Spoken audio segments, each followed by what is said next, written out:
Alors attends, 2 minutes. Vas-y. Alors, oui, bonjour, moi c'est Bonjour. Britta Reichert et je suis avec Christine Ingoyen. Est-ce que tu peux te présenter 2 minutes, s'il te Bonjour plaît? Britta, bonjour à tous. Je m'appelle Christine Nguyen.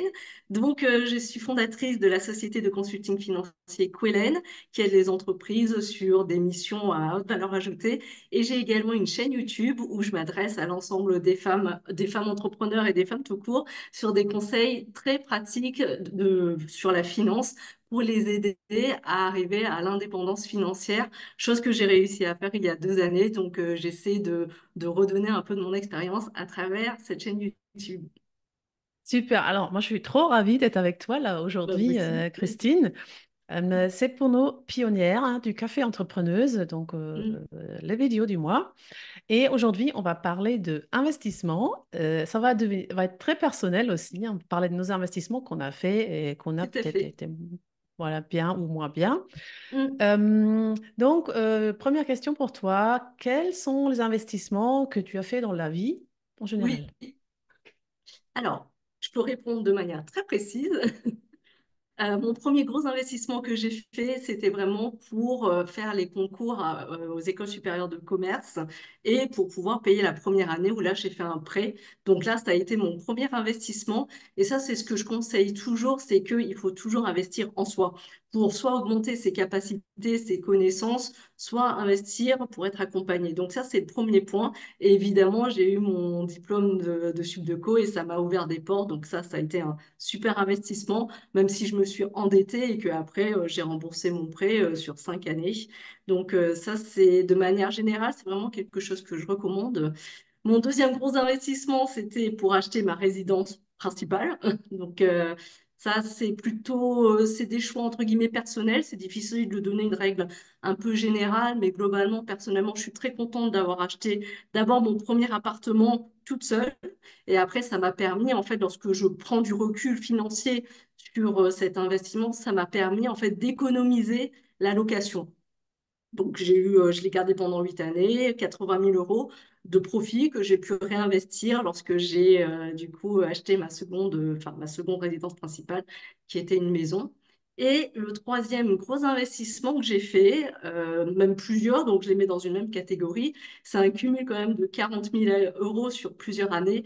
Et ça, c'était vraiment du coaching, du mentorat et des formations pour vraiment me lancer sur le business en ligne en grosse partie et également sur du développement personnel parce que moi je partais vraiment de zéro et j'avais eu comment dire ça, un accident de vie, ce qu'on appelle, enfin un gros chagrin d'amour. En fait, mon mariage s'était annulé 4 mois avant, j'étais dévastée. Donc là, ça m'a aidé à remonter la pente. Donc voilà, trois types d'investissements différents, que ce soit formation, investissement immobilier et Mhm. plus accompagnement pour être accompagné pour arriver sur une étape ensuite. Mhm. Ok. Et est-ce que tu peux nous dire un peu plus sur les investissements en développement personnel ou pour faire enfin, le business en ligne? Qu'est-ce qui a été des meilleurs? Enfin, combien ça coûtait ou quels étaient vraiment moins bien? Avec grand plaisir. Alors moi et je continue hein, également à me faire coacher. Sur 4 années, moi j'ai commencé en 2020, donc on est en plein Covid, hein, c'est vraiment le boom vraiment du côté de tout ce qui est coaching. Moi je classe les coaching formations en trois types. En fait, il y a vraiment la formation en ligne brute, c'est-à-dire vous avez juste des identifiants, vous avez une formation et vous vous débrouillez. J'y ai beaucoup eu accès pour tout ce qui était acquisition de compétences très ponctuelles. Comment s'améliorer sur le copywriting, comment être bon sur LinkedIn, comment faire lancer une chaîne vidéo YouTube. Donc ça, c'est quelque chose qui me correspond bien parce que je suis plutôt autonome et j'aime bien Mm. binge-watcher des formations. Après, le second type, c'est des formations qui sont adossées à une communauté et ou en plus à du coaching individuel. Donc ça commence à devenir plutôt cher. Ça a oscillé entre 2000 euros, donc j'inclus le personnel qui était super, jusqu'à du business en ligne, de l'accompagnement de 6 mois qui allait jusqu'à 6500. Donc ça, en fait, je dirais que les points de vigilance, c'est d'abord faire attention. Il faut vraiment demander si la personne, donc la tête de proue, je dirais, est-ce que c'est cette personne qui vous coach ou est-ce que ça va être sous-traité à d'autres coachs que vous ne connaissez pas et quelles sont les références de ces coachs? Moi, je me suis retrouvée avec des gens qui me coachaient et qui eux-mêmes n'avaient jamais fait ce qu'ils me disaient de faire. Donc, c'est Oui. quand même un peu oscillant sur comment y arriver. Faut demander également si les cours, l'accès de formation auquel vous avez accès, vous reste acquis. C'est-à-dire que moi, par exemple, on me disait oui, oui, tu auras les formations, et finalement, du jour au lendemain, ben, quand je suis sortie de la formation, je n'y ai plus accès. Donc ça, en fait, on ne demande pas parce que le problème de l'ensemble de tous ces coachings, même si la profession est amenée à se structurer, il n'y a pas de contrat initialement, hein.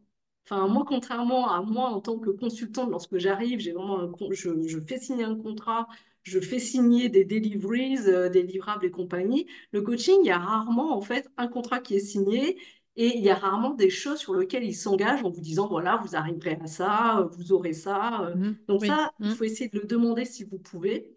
Et autre point de vigilance, c'est d'être certain que la personne qui vous vend, moi je pense que vraiment ce qui est important, c'est de vérifier que la personne qui va vous coacher est arrivée au même résultat que vous, que ce qui vous vend. Oui. Et lorsque je dis C'est- résultat, mm. oui, c'est être Oui, vas-y. profitable également. Parce qu'en principe, ils vous disent toujours, faites 10 000 € de chiffre d'affaires. Mais alors là, je reviens de la finance pure. Déjà, le chiffre d'affaires, c'est pas ce que vous avez au bout du bout, parce qu'il y a le chiffre d'affaires. Pour enlever Oui, toutes s'il les y a 9 000 dépenses, euros de trucs à dépenser, oui, pour arriver à exactement, donc 10. finalement, on n'est pas rentable. Et moi, en faisant partie de l'envers du décor, j'ai vu vraiment des coachs qui n'étaient pas du tout rentables, qui avaient beau faire 20 000 € de chiffre d'affaires, mais qui ensuite avaient plein de publicités, par exemple de montants publicitaires, Oui. et finalement ne gagnaient pas leur vie. Donc, au bout du bout, si vous faites tout ça, c'est quand même pour gagner, pour vivre de votre passion, et c'est ce qu'ils vous vendent. Donc, faites très attention vraiment aux discours un peu qui sont magnifiques et avec les témoignages, parce que maintenant, les discours marketing sont plutôt bien structurés et il y a toujours des témoignages et parfois ils sont faux, hein. Il y a déjà Mhm. ça et même des vrais témoignages vidéo. Il faut quand même faire très attention. Donc voilà, vraiment le coaching, faites très attention. Vous mettez l'argent que vous avez durement gagné. Et moi, ce qui m'a également, c'était du mentoring. Donc ça, c'était 15 000 €. C'était vraiment pendant une année, vraiment un truc clé en main. Également du done for you, c'est-à-dire que j'avais quelqu'un qui s'occupait également de l'élaboration de mon identité visuelle, le fait de fournir clé en main un site internet comme je le voulais. Donc voilà, il y a différentes manières d'être accompagné. Il faut vraiment faire attention en fait, parce que comme c'est souvent sur la longueur, et vous verrez, on vous demande toujours de payer tout de suite au début l'ensemble de la prestation, même si vous êtes suivi pendant un certain temps. Donc faites attention. Moi, le coaching m'a énormément aidé. Vraiment, ça m'a transformée. C'est vraiment grâce à ça, je pense que je suis arrivée à mon indépendance financière. Donc, je suis devenue directrice financière. Donc, c'est un côté vraiment transformatif, mais il faut bien choisir en fait la personne qui va vous accompagner. Moi, j'ai eu des coachs hyper bons, comme des coachs qui étaient en fait des vendeurs et qui passaient leur temps à essayer de me vendre des choses et c'est très décevant en fait. Mhm. Oui, merci beaucoup, hein, pour ce retour qui rejoint mon expérience aussi. Si je peux en parler rapidement, c'est que je dis toujours, est-ce que c'est la personne en face, le coach qui veut te vendre Oui. le coaching, est-ce qu'il Et qui y va vous est, est-ce qu'il coacher. vit, oui, est-ce qu'il vit ce qu'il raconte? Donc, est-ce qu'il Oui, fait ce qu'il dit ou est-ce que c'est juste fais ce que je dis mais fais pas ce que je fais? Donc ça, je trouve aussi que c'est à reconnaître. Donc c'est pareil, pour un mentor, tu serais d'accord si je dis que choisir un mentor, c'est surtout voir où il est oui, et est-ce que c'est dans cette situation que j'aimerais être. Donc est-ce que c'est plus pour toi aussi de avoir un conseil de quelqu'un qui est là où j'aimerais être? oui. Je suis totalement d'accord avec toi, tout en sachant qu'il faut faire attention entre le discours qu'il a sur les réseaux, qui évidemment font envie, Mm. et ce qu'il fait vraiment. C'est-à-dire que moi, c'est plutôt douloureux d'en parler, mais par exemple, j'ai eu un mentor, hein, celui qui m'a suivi pendant une année, et c'est quelqu'un en fait qui vous connaît. En fait, vous lui dites tout, il vous Ouais. coach. Et après, en fait, il m'a vendu une prestation de livre clé en main qui était absolument désastreuse, en fait. Et en fait, je me suis aperçue qu'il essayait juste, en fait, c'était un commercial, il essayait de me soutirer de l'argent, de me vendre des choses, et ça m'a vraiment déçue. Même si, évidemment, tout n'est pas blanc ni tout n'est pas noir. C'est-à-dire que je pense qu'il voulait quand même mon bien. Et en plus, en voyant l'envers de son décor, j'ai vu qu'il y avait des personnes également qui le mentoraient, à qui il apprenait vraiment à vendre des prestations haut de gamme. Et à un moment, justement pour ce livre, cette personne, du coup, aurait pu faire ça. Il a voulu sous-traiter la prestation, donc lui dire, bah, je t'apporte l'affaire. Et par contre, il lui a dit, je te paie 20 euros de l'heure. Mm. Donc, du coup, ça veut dire qu'il mentorait la personne pour que elle casse ses croyances limitantes sur l'argent pour se facturer plus élevé, mais lui-même, pour lui, il lui disait non, par contre, là, je te paierai les pâquerettes, que tu comprends. Ouais. Donc, ça, c'était vrai. Mais on ne l'apprend qu'à la fin. Ce genre de truc, en fait, c'est un peu tabou parce que c'est comme les gens qui sont un peu arnaqués, en fait. Ils osent pas le dire. Donc, en fait, ça ne se sait pas sur les réseaux sociaux, ce genre de choses. C'est justement une question que je me suis posée aussi. Comment on sait que le mentor, il est là où il prétend être, ou comment on peut trouver c'est derrière les coulisses? En C'est pas étant très évident. méchante, mais c'est pas possible de manière très factuelle. En fait, il faut récupérer ses comptes comptables, hein. Mm. Oui, mais Si ça, on a... oui. Ah, En mais tant ça, que citoyen normal, c'est difficile. mais évidemment, les petites sociétés, en fait, ont le droit de ne pas déposer leur compte, même Oui. si c'est une obligation commerciale et juridique et légale. Donc, en fait, sauf si vous les donnent, vous ne pourrez jamais savoir. Et ça montre à quel point, en fait, il faut qu'ils soient recommandés par quelqu'un que vous connaissez. Et d'ailleurs, Mhm. avec le recul, moi-même, la coach qui a transformé ma vie, elle m'avait été recommandée par une amie personnelle, par ma meilleure amie d'ailleurs. OK. Mhm. Mais bon, après, le problème, c'est que si vous êtes sur quelque chose de nouveau, par exemple, si vous créez votre entreprise et qu'aucun ami autour de vous ne crée son entreprise, bah, comment vous faites pour arriver à l'autre niveau? C'est vrai que c'est la difficulté de ce business, en fait, c'est qu'il n'y a pas de diplôme. Oui. Il n'y a pas de diplôme, donc les gens en fait ne sont pas diplômés et pour être totalement transparente, il y a une espèce de business parce que je pense que beaucoup se sentent illégitimes. Donc du coup, un coach qui réussit plus ou moins bien, il va se prendre lui-même un coach, c'est vraiment ce qu'on dit. Un bon coach doit être coaché. Donc en fait, il y a une espèce de pyramide qui se fait Mm. avec des montants d'accompagnement qui sont de plus en plus élevés, mais rien en fait ne permet de dire bah, j'ai réussi. Leur seule manière de dire c'est oui, mais lui aussi qui a suivi mon programme a réussi, mais lui aussi il peut mentir parce que souvent il Mhm. parle que par chiffre d'affaires et même s'ils donnent des profits, personne n'est là pour vérifier sauf s'ils donnent leur compte comptable et malheureusement même les comptes comptables ça peut se truquer. Donc Oui. c'est Oui. plutôt Des compliqué bilans, d'avoir oui, en fait. d'avoir un bon. Ouais, je sais pas comment. D'ailleurs, moi-même, en étant très transparente, je vais arrêter les coachings, hein. Là, je suis partie faire des cours de poterie, en fait, hein, pour aller mieux, hein. Mm. Euh, ok. Alors là, j'avais une question sur la langue. Alors, je l'avais, elle m'est échappée. Oui, Euh, elle va revenir. ouais, ça va revenir. C'est par rapport au mentor. Mhm. Alors, comment, du coup, on a parlé déjà un petit peu, mais comment tu choisirais, Oui, comment tu sais choisir un bon mentor? Quels sont les critères pour toi? bah, ça rejoint exactement ce que tu disais auparavant, c'est qu'il soit à un niveau que je veux atteindre. Après, c'est être certain que le niveau qu'il dit avoir atteint correspond à la réalité. C'est ça la difficulté. Mhm. Ok. Euh, Donc, ah oui, investir en soi, hein. Tu avais dit tout au Mhm. début de l'entretien que c'est important d'investir en soi. Donc, qu'est-ce que tu entends par ça? Est-ce que tu peux détailler un peu? Oui, alors investir en... Alors, d'abord, il y a plusieurs sortes d'investissements. Je pense que il y a les investissements qui sont là pour grandir et il faut faire attention parce qu'effectivement, les discours des coachs, c'est une grosse somme d'argent, mais vous investissez en vous et vous allez le récupérer. Je pense qu'effectivement, tout ce qui est formation, et ça de manière globale, maintenant on sait que dans la décennie, les jobs qui vont apparaître, 50% des jobs en fait n'existent pas encore actuellement. Ce qui veut dire qu'en fait, il faut que tous, on commence à se former pour le futur. Et c'est vraiment quelque chose de permanent et c'est spécifique à notre génération. C'est-à-dire que sur notre génération, on a connu vraiment le téléphone portable, l'iPhone, l'application Internet, qui lui-même n'existait Mhm. pas il y a 25 ans. Mhm. Facebook vient juste de fêter ses 20 ans. Donc vraiment, on est vraiment sur une génération qui évolue énormément par rapport à toutes les autres générations. Et là, maintenant, par exemple, sur l'AI, il est extrêmement important de savoir maîtriser l'AI pour nous, nos jobs, en fait, présents et futurs.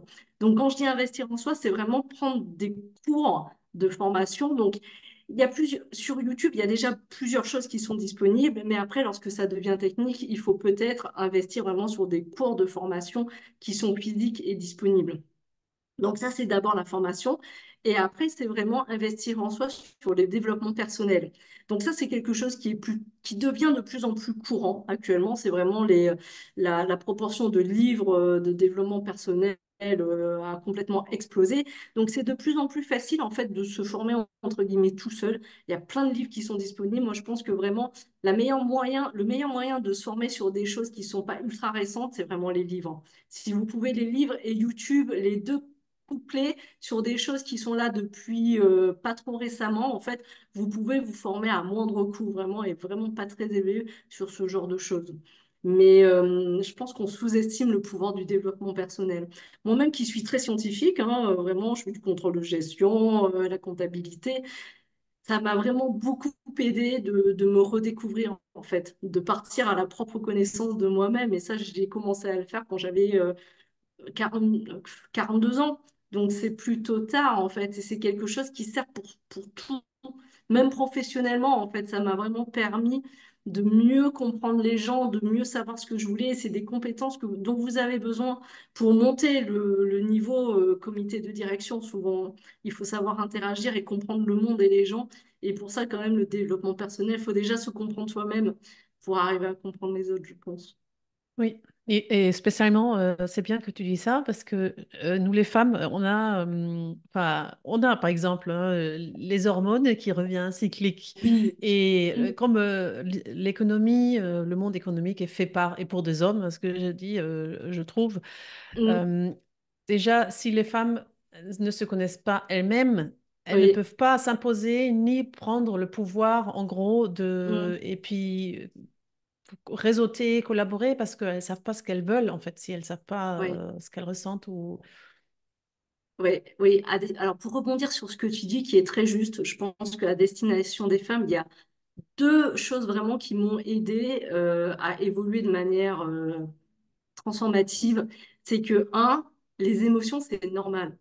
Moi, je viens vraiment d'une culture asiatique où on nous apprend vraiment à tenir nos émotions, à garder le visage toujours pareil. En fait, pour ressentir le moins de choses possible. Et au contraire, je pense que les émotions, en fait, c'est votre GPS, c'est votre boussole. Lorsque vous ressentez quelque chose, c'est le corps qui vous dit quelque chose.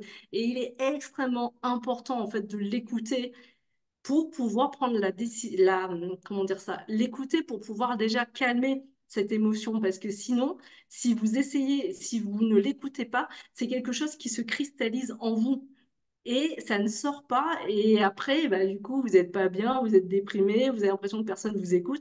Mais parfois, vous-même, vous ne vous écoutez pas, en fait. Et l'émotion, c'est très important, en fait. Il faut savoir comment l'entendre et comment l'exprimer. Et l'écouter. Enfin, moi, quand je ressens une émotion, maintenant, je suis plutôt contente parce que je me dis, mon corps me dit quelque chose en fait, et ça veut dire que c'est un moment en fait qui est important ou qui est comment dire ça à la croisée des chemins. Donc premier point c'est l'émotion et deuxième point c'est de l'argent.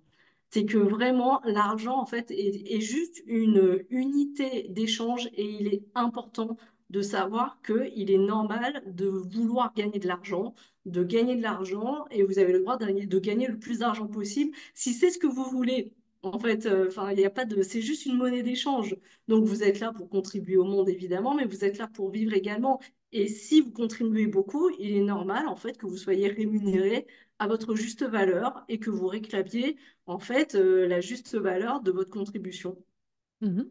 Ok, merci beaucoup. Alors, pour clôturer notre entretien d'aujourd'hui, Oui, une dernière question. Donc, toi, tu as une chaîne YouTube, hein, c'est oui, Life of Christine Nguyen. De toute oui, tout façon, à on fait. va la linker en dessous. Oui. Et donc, tu produis pas mal de vidéos sur ta chaîne. Tu en as Mm. combien à peu près? Alors là, je suis à 200 vidéos, Voilà, donc pas mal. pas mal. Et on a discuté juste avant l'interview que Mm. les vidéos qui marchent le plus, est-ce que tu peux nous parler. Je pense que c'est Oui. intéressant pour nos pionnières qui ont aussi des vidéos en ligne et qui veulent se construire Mm. quelque chose en ligne. Vas-y, Oui, ton alors retour. de manière très globale, moi ça fait maintenant combien d'années? 4 ans en fait que je suis sur le business en ligne. Donc au début, j'étais vraiment de manière littérale sur tous les réseaux. C'est-à-dire que j'avais même des applications qui me permettaient, lorsque je postais quelque part, ça postait partout. Et ça, faut pas faire ça en fait. Pourtant, on le sait, vraiment, c'est important en fait que vous choisissiez le réseau social que vous aimez consommer.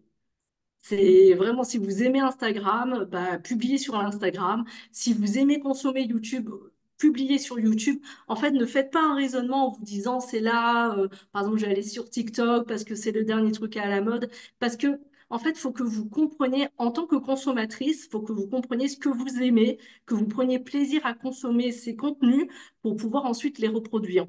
Alors, YouTube, de manière totalement factuelle, et le réseau social qui est le plus consommé au monde.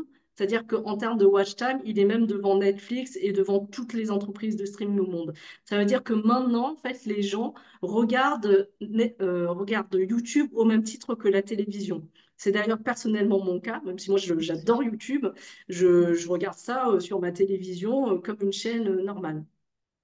Après, la différence de YouTube par rapport à beaucoup de réseaux sociaux, c'est que, en fait, ça vous crée une librairie de vidéos. C'est-à-dire que moi, par exemple, je te parle de 200 vidéos, mais j'ai eu deux phases, en fait. J'ai créé, je pense, une centaine de vidéos il y a 4 ans. Après, j'ai fait une pause et là, je suis revenue. Et en fait, toute ma chaîne était encore là, les vidéos étaient encore là. Et maintenant, en fait, ces vidéos-là sont regardées lorsque quelqu'un découvre mes actuelles vidéos. Donc en fait, c'est du vintage, ça se bonifie avec le temps et limite on se dit, oh, la chaîne a 5 années, alors qu'en fait, bah, elle a une année plus 2 mois. Et ça, c'est plus difficilement le cas en fait sur les autres réseaux sociaux, notamment Facebook, ça part dans les méandres et il s'est jamais retrouvé. Mhm.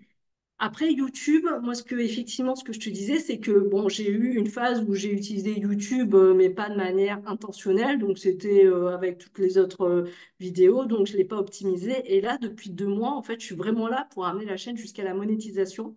Donc j'ai eu un mois, c'est ce que je donne dans ma méthode, en fait, c'est que en fait, il faut partir quand vous n'êtes pas prêt. Donc en fait, ce que je dis, c'est que bah, faites des vidéos, même si vous savez pas les faire, même si vous savez pas faire de miniatures. Donc pendant un mois, j'ai juste filmé, j'arrivais devant la vidéo, je disais ce que je ressentais, je postais la vidéo. Donc évidemment, ces vues, le nombre de vues est juste catastrophique, mais au moins ça m'a permis de prendre de l'assurance. Et à chacune des vidéos, par contre, la condition, c'est de se concentrer sur un point d'amélioration.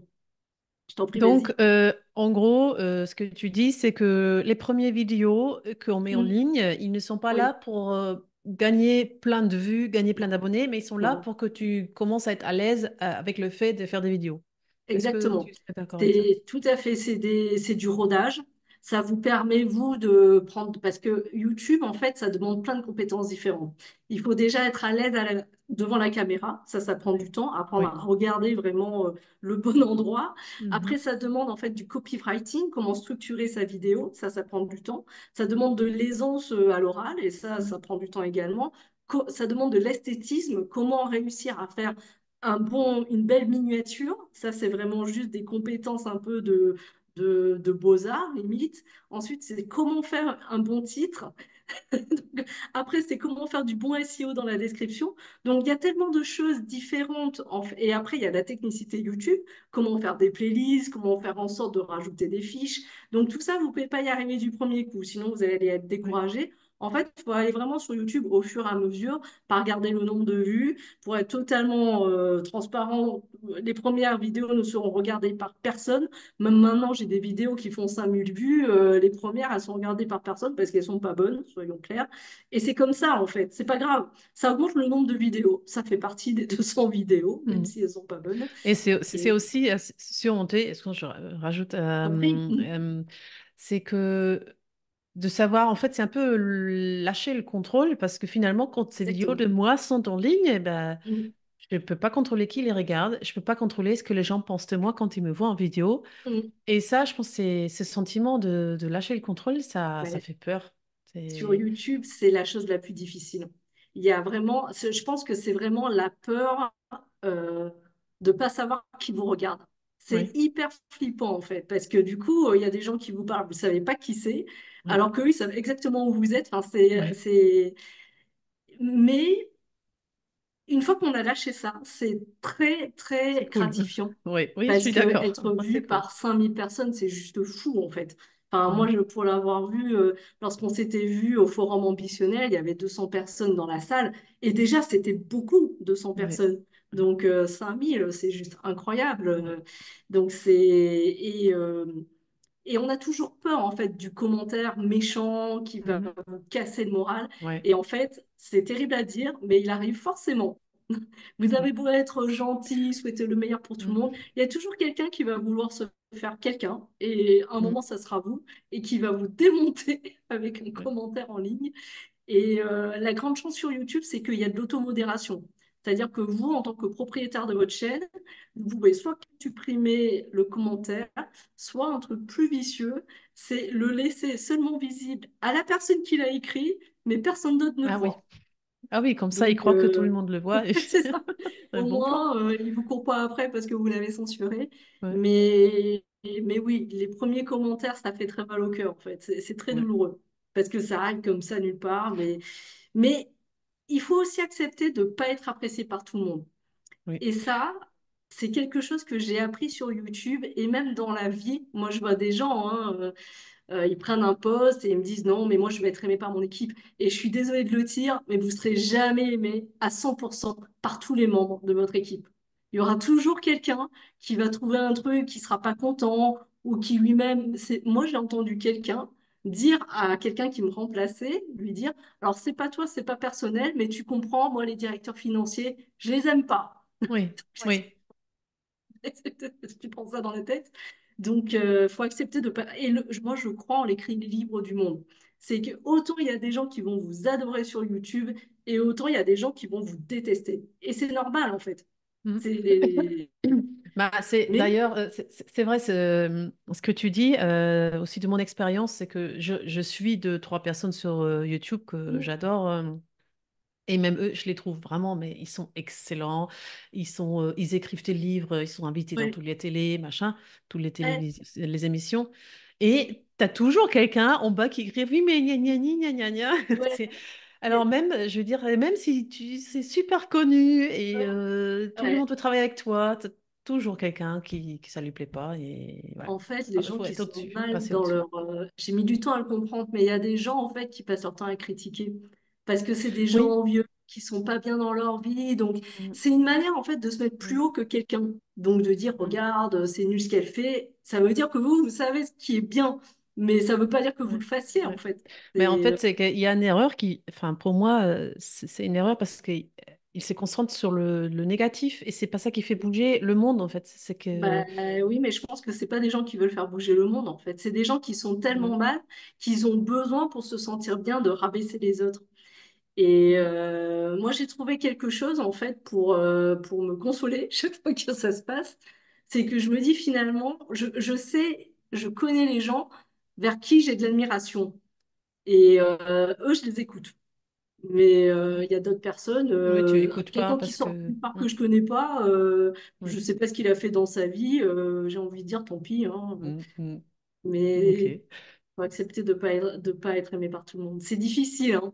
Oui. Mais Oui, je suis ça, d'accord. je dirais, c'est C'est. l'enseignement numéro 3, hein. C'est que vous ne pourrez pas être aimé par tout le monde et il faut l'accepter. Et une fois que vous l'aurez compris, ça va lâcher plein de choses en vous, en fait. C'est que du coup, Mm, vous ne passerez pas votre temps à essayer de faire plaisir à tout le monde. Vous n'y arriverez pas de toute façon. Il y mm. a des gens, ils passeront leur temps à pas être contents. Vont faire les enfants. C'est une Ouais, blague. ouais. Bon, écoute, Christine, c'était chouette. Je te remercie beaucoup. Bah, On a c'est pu bon. discuter Oui, de tout ça. oui, Et avec on va plaisir. faire, oui, un prochain entretien, hein. Déjà, on a fixé le thème, ce serait pour tes astuces pour commencer à se Oui, constituer sa retraite ou voilà, oui. assez d'argent pour être tranquille pour le reste de sa vie. Tout à Donc, fait. Je pense que ce sera quelque chose d'absolument passionnant parce que ma vision, et c'est ce qui s'est passé pour moi, sans attention forcément, c'est que être heureux dans la vie, être heureux et être à l'abri financièrement, c'est vraiment une somme d'actions de tous les jours qui demande un peu de conscience. Mais ça ne demande pas forcément en fait d'investir dans de la crypto ou des choses comme ça. Enfin, moi, je pense que c'est vraiment être bien dans sa vie, savoir ce dont on a besoin et forcément gagner un peu plus que ce dont vous avez besoin et bien le placer en fait. Enfin, il faut vraiment le placer de manière sécurisée qui vous permette quand même de retrouver l'argent que vous aurez gagné, que vous aurez mis de côté, mais pas s'épuiser à faire des investissements techniques que vous comprenez pas. Je pense qu'on Mm. est là pour vivre notre vie, en fait. Donc Mm. ça, Bon, j'aurais grand ok, plaisir. on parlera pour la prochaine séance. Oui, avec plaisir. Super, Merci beaucoup. À très vite, avec Rita. plaisir. Allez, à très Salut. bientôt. Au revoir. Ciao. Attends, j'essaie de l'enregistrer. Voilà, ça y est, stop. Voulez-vous arrêter?